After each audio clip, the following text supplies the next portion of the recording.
السلام علیکم طلباء و طالبات، آج ہم درسی کتب میں شامل افسانوی ادب کے حصے میں موجود اصغری نے لڑکیوں کا مکتب بٹھایا پر گفتگو کریں گے۔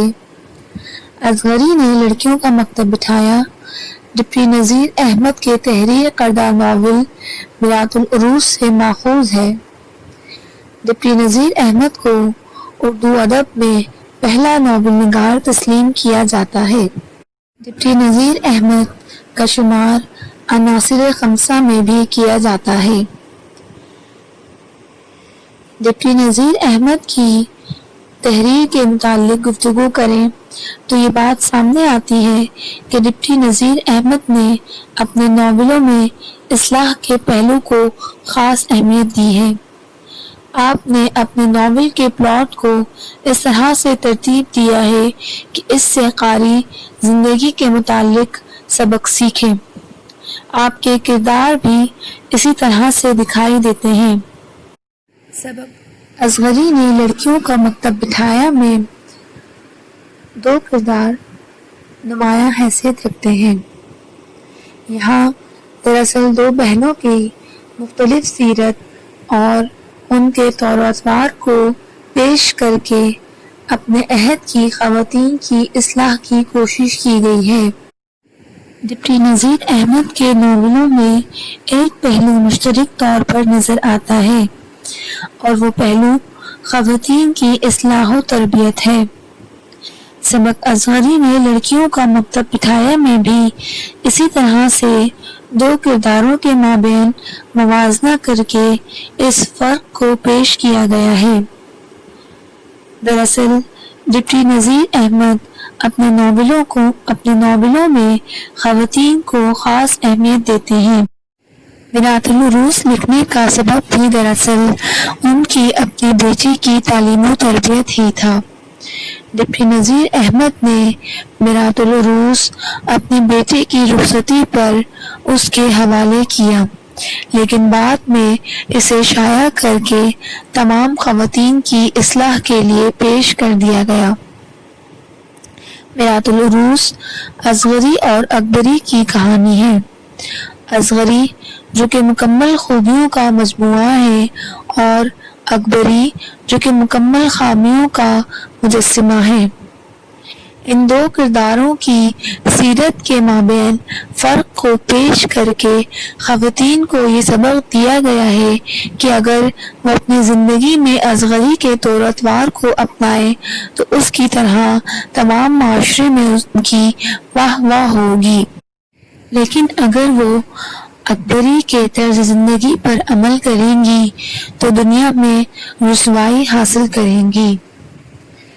اس موضوع کی تفصیل انشاءاللہ ہم اپنی کلاس میں بھی پیش کر سکیں گے۔ اب آئیے ہم اپنے دوسرے موضوع کی جانب گامزن ہوتے ہیں۔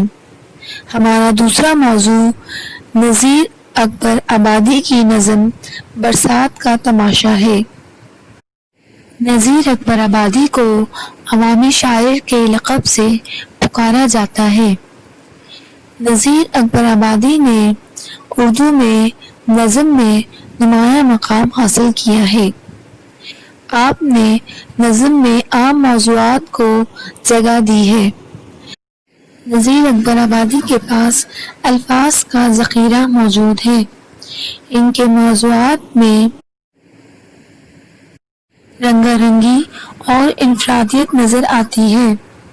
ہماری درس کتب میں شامل ان کی نظم برسات کا تماشا میں نذیر اکبر آبادی نہایت خوبصورت انداز میں برسات سے پہلے اور بعد کے منظر کی تصویر کشی کرتے نظر آتے ہیں۔